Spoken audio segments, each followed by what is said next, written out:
With just 3 months to go for the presidential election, Special Counsel Jack Smith has resurrected the 2020 election interference case against Donald Trump. Smith's initial indictment was gutted by the Supreme Court's immunity ruling. So while the new indictment doesn't substantially change the criminal case against Trump, it protects it in the wake of the immunity ruling, saying that Trump and other presidents have immunity for official acts, but not for unofficial ones. The central charge remains the same, that Trump attempted to subvert the 2020 presidential election and overturn his loss to Joe Biden. But the new indictment does away with the interactions that Trump had with the Department of Justice and zeroes in on his role as a political candidate. The document retains the same 4 criminal charges against Trump that were originally filed last summer.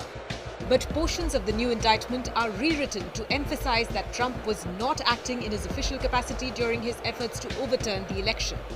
One new line in the indictment mentions that the defendant had no official responsibilities related to the certification proceeding, but he did have a personal interest as a candidate in being named the winner of the election.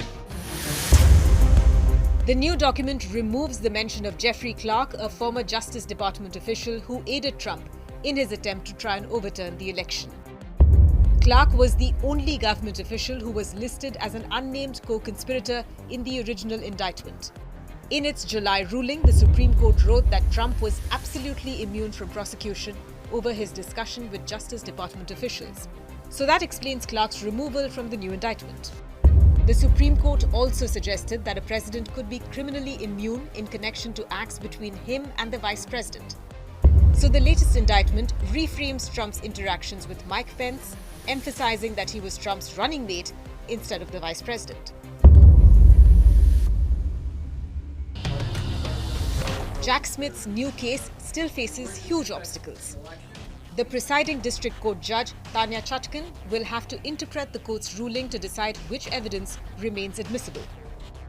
And you can be assured that Trump's legal team will fight Smith at every turn and use every appellate option available.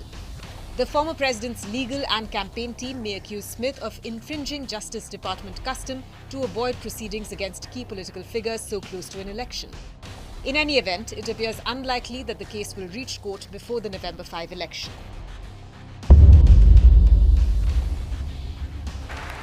The reworked indictment led to a furious Trump going on a posting spree on Truth Social.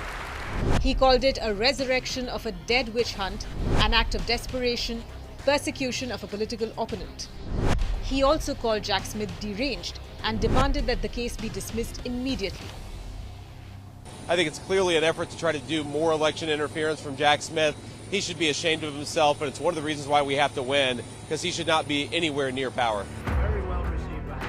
Trump has denied accusations that he pressured officials to reverse the results, knowingly spread lies about election fraud, and sought to exploit a riot at the US Capitol to delay the certification of Biden's victory. But the reworked case is one of 4 indictments against Trump. He is the first US president to face and be convicted of criminal charges. In May, Trump was found guilty of 34 charges of falsifying business records in New York. But even that verdict has been thrown into potential legal limbo as a result of the Supreme Court decision granting broad immunity to presidential actions. Consider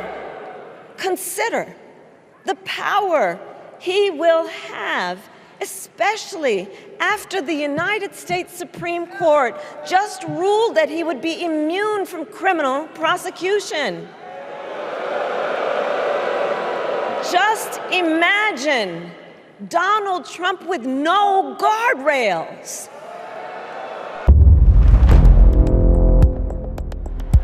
The return of Trump's legal problems presents a new opportunity for Democratic nominee Kamala Harris.